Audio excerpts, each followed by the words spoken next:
slow you down. But remember, Takahashi also playing Liliana, playing Thoughtseize, playing the rest, right?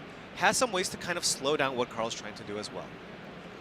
Two interestingly positioned decks here. One of them, or both of them, have a bit of a combo, right? That they can do a very powerful thing. Not necessarily a I win the game on the spot type combo, but a I'm way ahead of you now type combo, but totally different approach to the builds, the colors, everything. Yeah, absolutely. I mean, if you're talking about just pure explosiveness, you have to look at the Abzan Greasefang deck, right? Because it has the ability to more or less kill the opponent on turn 3. Whereas Karl's deck plays a little more like a control deck, right? In a lot of these matchups, they don't necessarily go for the combo on turn 4. Oftentimes, they can value you out. You're a Yorion deck. You can kind of go a little bit longer. If the games go long, you can just start hard casting Titan of Industry, right? So in a matchup like this, Karl will be looking to play the role of that control player. Really great draw here from Yuta Takahashi. He has Stitcher's Supplier to start off with the milling, trying to get a Parhelion into the graveyard. He also has a Witherbloom command. He even had a chance here at just the turn 3 Greasefang. I don't believe he hit a Parhelion though. Right. Off of the Supplier. No green source, so nothing here from Yuta Takahashi, and this is going to give Karl a lot of time here, right? Karl has an answer for the first Greasefang in the Fire Prophecy, just looking for, well, now has 2 answers with that Abrade, but now just looking for a way to maybe put a creature onto the battlefield to Transmogrify and get a Titan into play. He's considering on whether to keep the Abrade or not, but yeah, that missed land drop there from Yuta Takahashi. No green mana is going to hurt. Put one on the bottom. Ripped one off the top. Titan of Industry in hand doesn't look great at this stage of the game, but it is worth noting that he can cast it. That is absolutely a reasonable backup plan if this game goes long. We see land number 3 hit for Yuta, but still no green mana. Karl Sarap does have that Fire Prophecy to tuck away the Titan of Industry. And heads up here, it looks like there is a Parhelion, however, cannot crew. So now this puts the Parhelion into the hand and not the graveyard. So now, not only does Yuta need to find a way to get Greasefang back into play, but also to put his vehicle into his graveyard. Yeah, he's got a long way to go here. A green source off the top would do just fine. That could allow him to either just play Seeka's Chariot or start to develop that graveyard again with Grizzly Salvage or Witherbloom command. But right now, he doesn't have it, and he finds another land that does not produce green mana. Needed green very badly here. This extra mana source, it does get you closer to 5 lands, right? That allows you to flashback, can't stay away, and put Greasefang into play. But again, needs to find a way to put Parhelion into the graveyard. Curious to see what Karl does. He's going to do nothing here. He does have Yorion in hand. And another non-green source. Now Karl has the ability to go for the combo next turn, right? You have the Sokenzan, you can put 2 tokens into play end of turn, and then go for the Transmogrify. And if you look at Yuta Takahashi's list, no instant speed interaction, right? You have Witherbloom command, that is a sorcery. So just gonna go for a Transmogrify here, I guess attack first, right? Attack first, get in for 2, then go for the Transmogrify, get a Titan of Industry. You now have a 7/7 reach creature that can just get in front of a Parhelion, right? And now you're just close to closing out the game here against Yuta with 11 power on the battlefield. It could only take a couple of turns. He's going to put 11 power out this turn alone, buff up his life total to 19 and have a 7/7 reach. There's another copy of Can't Stay Away. At least he can cast it. Yeah, and you can get in, and remember, you can also use Yorion here to blink the Titan of Industry, or just play the Luca that he drew. Right. Yeah. But this Greasefang doesn't look very impressive. Not at all. He paid 5 mana for it, and he has no targets. And it's dead again. Right. So bad news on bad news there. And remember, for Yuta Takahashi. And remember, it gets exiled. When you bring it back into play with Can't Stay Away, the Greasefang then gets exiled, so now no more Greasefangs in the yard either. Wow. That's tough, because if you found a green source, he may be able to use Grizzly Salvage, see a bunch of cards, get a Parhelion, and then get back the Greasefang, but that's off off the table as well. And wow, here comes Yorian as well. Karl Sarap just laying it on thick. Yeah, and now, I mean, even if Yuta finds a way to put a Parhelion into play and attack, it's just not going to be enough. Not even close. And he's certainly going to be facing lethal damage. One thing that Yuta doesn't have access to is any type of sweeper effect. So game number 1 convincingly going to Karl Sarap here. We saw Yuta Takahashi make an insanely good run today to put himself in this position to be fighting against Karl. But it looks like game 1's going to slip away. Karl Sarap, very impressive today. He's had some really tough matches. Yeah. Really fun deck here. The Yorian deck, I think it was positioned to try to attack kind of the slower mid-range decks, right? Rakdos Sacrifice. But you've seen a lot of these Temur decks go up against the mono blue decks, where it's very difficult to come out on top in that match. Yeah, Karl gets to breathe a little bit of relief here, not only because having won this match, but also this game, but also because of the matchup. He just has a little bit more breathing room, a little less interaction there from Yuta. Yeah.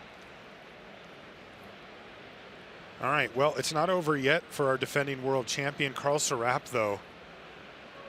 Boy, his heart's got to be pounded. He is 1 game away from a top 4 at the World Championship. I mean, he can win this. He could even lose this one and win the next one, find himself in. He is a heavy favorite to do so at this point. And his job, of course, is just to focus in as best he can on the magic itself and not think about those outward things, but it can creep into your head for sure. Yeah, absolutely. I mean, picking up this win, locking up that top 4 slot, having a chance at the World Championship, but also just making the top 4 means you are qualified for every single Pro Tour next year. That's right. And the next World Championship, and right? the World Championship and all the regional championships. Yeah, so it basically kind of put, you know, this is an older term, but it puts you on the gravy train, right? It puts you on the train. You are qualified for everything. You don't have to worry. You don't have to play any PTQs. You're set for the next year. Now, I will also mention here that whoever loses this match will be 9-5, and there are scenarios that can play out where a player with 9 wins does make it into the top 4. Now, things have to happen. Prayers probably have to be answered, but losing this does not mathematically eliminate you from the top 4 either. So we'll keep that in mind. Yeah, there's lots of tiebreaker considerations, but there's going to be a lot of players sitting at 9-5, and not only that, you need to have, it'll come up later, but you need to have certain player lose in order to even have that opportunity. So the best you can do right now is just focus on this match, because there's a lot of players with better tiebreakers than some of these players. So even if an XN5 gets in, decent shot one of these players doesn't make it. All right, how's this opening hand look here for Yuta Takahashi as he tries to build his bid for a comeback of comebacks? He came into the day not particularly well suited to make a top 4, but has really put together a beautiful run and put himself in this position where if he can find a way to beat Karl Sarap 2 games in a row, he will be back-to-back world top 4 competitor, including champion Yuta Takahashi. That's a major career accomplishment if he can pull it off. But I'll tell you what, Karl's not going to make that easy for him. Definitely not. It looks like Yuta did go down to 6, but a solid starting hand here, right? Oh, excuse me. This is a mulligan to 5. Cards. That's going to be very difficult for Yuta Takahashi, regardless of the quality of this hand. Perhaps if he could Greasefang combo, but it looks like he's missing pieces here. Right, and this, you know, Liliana is one of those cards that's not as bad if you mulligan down, right? Because if you just make sure you're empty-handed, you can just run at the Liliana and just take away your opponent's cards. Doesn't have that black source, right? You can choose to keep the lands. I think you might want the lands to be able to cast an Asika's Chariot on 4, right? If you go Greasefang Asika's Chariot, you can cast more of your spells. But Liliana, the more powerful option, so Yuta just hoping he can find a second black source for a potential turn 3 Liliana. Yeah, if he can find it, that would unlock Liliana and then Asika's Chariot the turn after. But he is under constraints. Let's see what he finds. Oh, he put a Greasefang on the bottom and finds another one. Good choice. Yeah, that would have been a redundant one perhaps. Unfortunately, he has not found any ways to put anything in his graveyard just yet. And look at this. I mean, Karl just has it perfectly lined up here, right? He does. He's got a turn 2 Make Disappear into a potential turn 3 Typhoon into a turn 4 Transmogrify. That's right. He did find a second Black Mana Source here, Yuta Takahashi, right off the top of the library.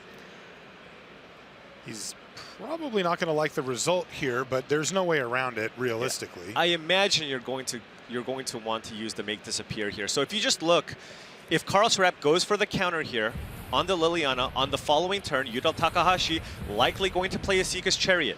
Karl goes, sure, cycle Shark Typhoon into Transmogrify, get a Titan of Industry, kill your Seeker's Chariot, and make a 4-4. That is going to make life very difficult for Yuta Takahashi. Feels like the only hope he has, if that's the way that it goes, is if he can get a Greasefang going. But, man, even then, it's not great. Yuta doesn't really have any other plays, Right. He just goes for the Seeker's Chariot. Maybe if he drew a Thoughtseize, things would be different, but this is just what he's going to go for. And Karl Sarap will safely resolve Transmogrify and put Titan into play. Yuta Takahashi's not going to like the sight of this. He's going to nod his head, perhaps in resignation here, as Karl Sarap is well and truly ahead, both in the match and the game. Another one. Yeah, might as well chip in, too. Yeah, free damage. And Yuta has to just pray that he doesn't have the Transmogrify, but he does. And that's going to put a Titan of Industry onto the battlefield. Here it is. He can kiss goodbye the Asika's Chariot. And as you mentioned, making a 4-4 would be kind of the default play here, and that's exactly what he's going to do. Anything off the top here for Yuta? No, it's a Temple Garden. Now, there is a Greasefang, but, I mean, Titan of Industry just gets in the way there, right? Yes. You're going to get some tokens, sure, but I don't think Karl Sarap is too concerned about 5/2/2 tokens given the board state here. And remember, Karl next turn can then cash in the Rhino for another Titan of Industry. That's right. Yeah, this may just already be over here for Yuta Takahashi. Such a great run to put himself in this position. But Karl Sarap was ready and waiting, and he is laying a beatdown on the world champion right now. There's Greasefang, which is going to put his Seeker's Chariot back into hand. Well, Karl just drew another Titan of Industry. Probably does not want to draw number 3 if he's going to go for, if he chooses to go for the Soul Seer here instead and then draws another Titan, then he will have no targets for that Transmogrify. An unlikely occurrence, but one that would be quite annoying. Even less with that 80 card deck. Right.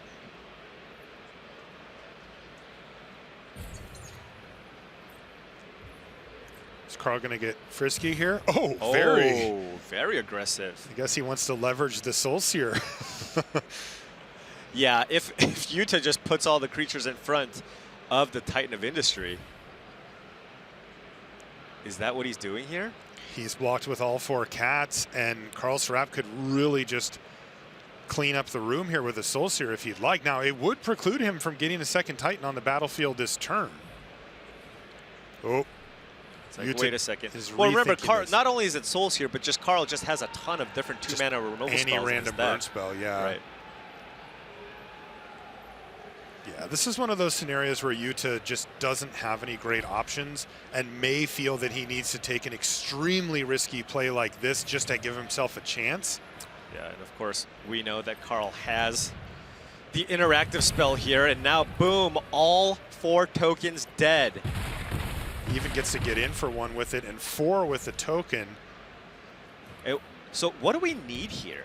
A Rafine's Informant into a Parhelion? Yeah, or a Grizzly Salvage or something. Grizzly Salvage, any of those type of effects, yeah? Yeah. So there's the Asika's Chariot that was bounced back to hand. But he gets to rebuild a little bit. Right, but it does not have haste, so it just puts a couple of tokens onto the battlefield. And Karl Sarap is just 2 mana away from card casting that other Titan of Industry. Yeah, now he's got a Shark Typhoon as well, so he could set up a longer value game plan of making a small shark and sending that to Transmogrify while he gets to keep his 4-4. He has so many good options here. I'm curious to see which route he goes with. I think Karl can sense that he's in a position here where he's just so close here, right? It looks like he's going to fire up the layer of the Hydra and sack that. Can you, I mean, you're playing for a slot to top 4 the World Championship, and your opponent is the former world champion. Yes. I mean, what better way to do it here? Absolutely. With style for Karl Sarap as he looks to overwhelm his opponent. There's Boseiju. Whoa! And that's actually going to hit the layer. That does counter it. It does hit non-basics. That's a bit of a zinger there from Yuta Takahashi. Maybe a little bit of hope. Right, remember it costs 1 mana with the Greasefang in play. That was a difficult one to see. The Boseiju who endures. Okay, what? Whoa, whoa, whoa, whoa, whoa. Was that a Grizzly salvage? Hold on just a second. Here we go. Hey, this is the type of miracle that would be needed to come back. And he did not hit a Parhelion in that pile. Holy smokes. Just a little window there for Yuta Takahashi. And it may have just closed back on him. Maybe get a little fist pump here from Karl Sarap with on the salvage. Is there a Rafine's informant in the yard? Is there a Rafine's informant in the yard? You can no. It looks like there aren't any creatures as the can't stay away isn't highlighted. Yeah, you're right. So no great attack here from Yuta. And Karl Sarap, next turn, you're going to see an attack and just another hard cast Titan of Industry. Hey, Fire Prophecy's not bad here either. Get rid of that Greasefang. That's going to clear the way for another massive attack. Yeah. Or would he rather just Titan here? I feel like just casting a Titan is probably going to get it done. Yeah, you're right. Mildly interested to see if he does want to give up his Titan or no. Interesting. Oh. All right. Okay. He's going to go with Yorion into hand. Just really trying his best to reduce the outs that Yuta Takahashi might have. Yes. Because he knows that when he does win this game, it can happen in one massive turn. Right. And now he has options on Shark Typhoon, Cycle, or Fire Prophecy. And there's Fire Prophecy. Okay. Now there is still Can't Stay Away in hand here for Yuta, but that land off the top meant not much going on. And you cannot feel good if your opponent doesn't cycle through any of their cards. Right. And all right. Yeah. There's Titan of Industry number 2 going on the stack. And now it seems almost impossible for Yuta Takahashi. I wonder if you even kill the Seeker's Chariot, right? Because if Yuta finds a Greasefang, okay, he's going for it.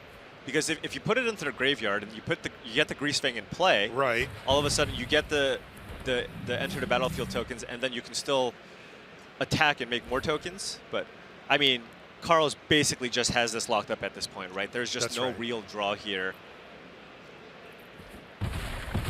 Yuta Takahashi falls down to 7. He's facing down 2 7/7 Tramplers. Can Parhelion get it done? That's a Witherbloom command. He's at 7. Mill Can't Stay Away. Parhelion it up. Yeah, well, he's definitely going for Mill. And might need to consider Drano. How much damage will he take after that, right? There's no really other great thing to do. So probably going to go for the Mill. Mill the top 3 cards of your library, get a land back, hope to hit Parhelion. Cast Can't Stay Away on the Greasefang. Get in. Titan of Industry does block one of the attacking angels. It does. So you only have an angel left over. You only have one angel. Facing up against 2 7/7 Tramplers, along with that 4/4. Yeah. And remember, Karl, next turn, he can blink those Titan of Industries too. Yes. Okay, well, Can't Stay Away is going to start things off targeting Greasefang.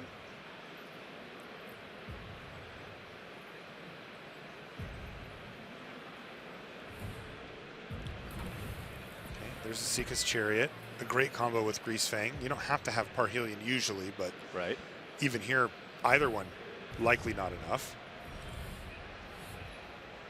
So we're looking at, let's see, the 4/4 can chump, can get chumped by a 2/2, and we're looking at 14 power against 5 toughness. 5 toughness. That's 9 damage. Yeah. And that's enough. Even if Yuta went for a drain, he would go up to 9. So this would still be a lethal attack. So yeah, getting in. This is everything hitting the red zone here for Karl Sarap. Oh, of There's course. a Hive of the Eye There's a Tyrant Hive. hiding back in the land pile here for Yuta Takahashi. But he's just losing his entire team here. And going to 2. Or actually going to 1. Going to 1. Going to 1 with a Titan and a Rhino still in play. And then a Yorion to get additional triggers or just go for a giant Shark Typhoon.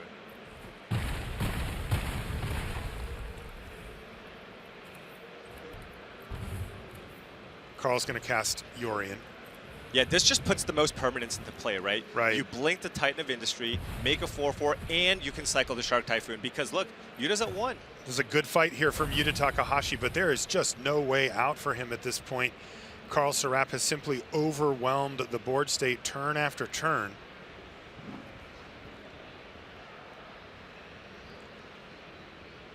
It looks like Yuta is going to be relegated to 9-5, which puts him potentially still in top 4. But boy, he's going to need a lot of things to go right to make that actually happen. And Karl Sarap locking up his slot into the top 4 here. Well earned here from Karl. He's been playing a lot of very difficult matches today. High pressure, feature matches, of course, against great players. And that's a good game from Yuta Takahashi as Karl Sarap fills in a seat in the top 4. Congratulations, Karl. Well earned. And we will be seeing you tomorrow, no matter what happens. I mean, he did mention in his bio, wanted to be a pro Magic player. Well, guess what? At least for 1 year, you are.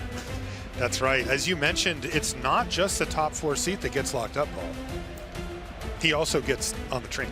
Exactly. He's qualified for absolutely everything in 2023. So great win here for Karl. And I know he was struggling a bit with this deck, or this deck in general was struggling a bit today. But guess what? Tomorrow, you get to switch formats.